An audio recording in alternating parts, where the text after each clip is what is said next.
few days ago, there was a lot of discourse online when legendary producer Ninth Wonder decided to wake up and declare war on jazz rap.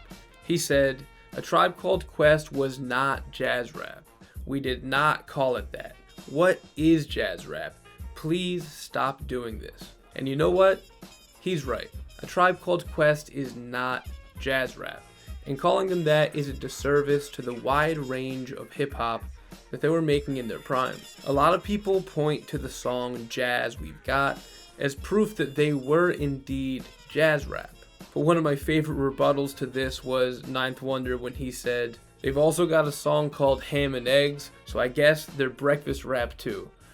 Beat it, kid, not today." So funny, I love this clapback.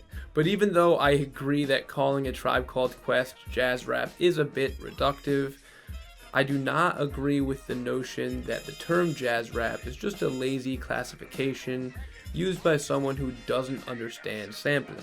Jazz rap does exist, and not only can it be very great at times, but it also has been very important to the history of hip-hop itself. This tweet by Sun Ra brought up a great point that jazz is good and rap is good, so there's no reason why jazz rap should be some sort of dirty word in this discourse. So that begs the question, what exactly is jazz rap? Well, to break that down, I think it's important to realize that jazz is a foundational piece of what hip-hop is all about. From the very start of each of these art forms, their improvisational roots and constantly evolving nature makes them eternally linked. When Rakim was creating the modern, multisyllabic style of rap that he founded in the 80s, he based this delivery on that of jazz musicians. And jazz itself has been sampled by hip-hop artists since the start of the genre. So hip-hop will always be a spiritual sister of jazz. But that doesn't necessarily mean that all hip-hop with jazz influence should be called jazz rap. If that was the case, then depending on what sample a song uses, it could be considered anything from rock rap to folk rap to funk rap, etc. For something to be jazz rap, it can't just be hip-hop with a touch of jazz. It has to be more or less equal parts jazz and equal parts rap, to combine the best of each of these two art forms. Almost like you're listening to a jazz quartet, but one of those instruments is a rapper and that instrument is their voice. Or as simple as a jazz vocalist, such as someone like Ella Fitzgerald or Billie Holiday, and then you have a rap vocalist doing the same thing, just in a different way. The number one person you have to talk about when discussing jazz rap is Guru.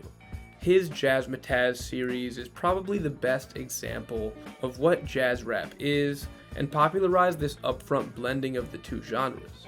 Guru saw the similarities between these two art forms and made entire albums based around that connection. Yes, classifying art into subgenres can be arbitrary and reductive, so if you want to say that this is nothing other than just pure hip-hop, then sure, have at it. But to me, classifying something isn't a bad thing. It just helps make sense of the art in front of you, and more importantly, it can help bring new listeners to appreciate like art when they know what subgenre they're interested in. I think some of the confusion around the term jazz rap does start in the early 90s. I've already mentioned Tribe and how their song Called Jazz might be an example of jazz rap, but that doesn't necessarily mean that the group itself works within those boundaries. There's a lot of great, specifically East Coast sample-based hip-hop, and a lot of those groups use similar techniques as Tribe, which made the whole scene improperly get labeled as jazz rap sometimes. People who call De La Soul jazz rap, I think, just don't have a great understanding of where their influences come from or how De La Soul approaches music. But a group like Diggable Planets, on the other hand, I think embraced that jazz rap mantra to make great music that felt right out of a jazz club with an MC almost speaking spoken word poetry on top of the beautiful instrumentation. You even have Black Thought and Malik B scat singing on some of those early Roots records. So I can see how it would be easy for people to paint the whole scene with that jazz rap brush. But to really hone in on the evolution of jazz rap, I think you have to look out west. The incredible MC Rap Ferreira pointed out that Freestyle Fellowship's Inner City Boundaries should obviously be considered jazz rap. And I think this is a very astute point, because Freestyle Fellowship were not only rapping over jazz samples on this album, but the way they were using the art form of rap was literally jazz. The way these MCs used their voices was no different than how a jazz musician would play a saxophone or a trumpet. On Inner City Boundaries, it sounds like they were a jazz group alternating solos, letting the music take them to where it was in that moment. This is jazz rap. Following the mid-90s, jazz rap lived more on the underground. You can look to groups like the Jazz Liberators, who really took the ideas introduced by Guru and made it their whole identity, to merge these two genres and become jazz rap.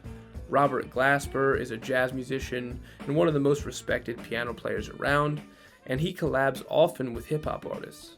And whenever that happens, it's jazz rap. 50% jazz, 50% rap, simple as that. And I'd be remiss not to mention my favorite rapper, Blue, since his 2020 album with Exile is an homage to Miles Davis, taking jazz samples and flipping them in ways that keeps that improvisational spirit alive. But possibly the most important artist in jazz rap right now is McKinley Dixon, who is an incredible modern MC who works with live instrumentation to create a pure form of jazz rap that goes far beyond just looping up jazz samples and calling it a day. From the 90s all the way until now, the artists who are able to not only take the sounds of jazz, but also the mind state of its artists, and create that perfect blend, they are the ones who make the term jazz rap so much more than just a lazy classification. Hip-hop and jazz will be linked forever, and together, at its best, jazz rap can even be greater than the sum of its two parts. Thanks for watching, everybody.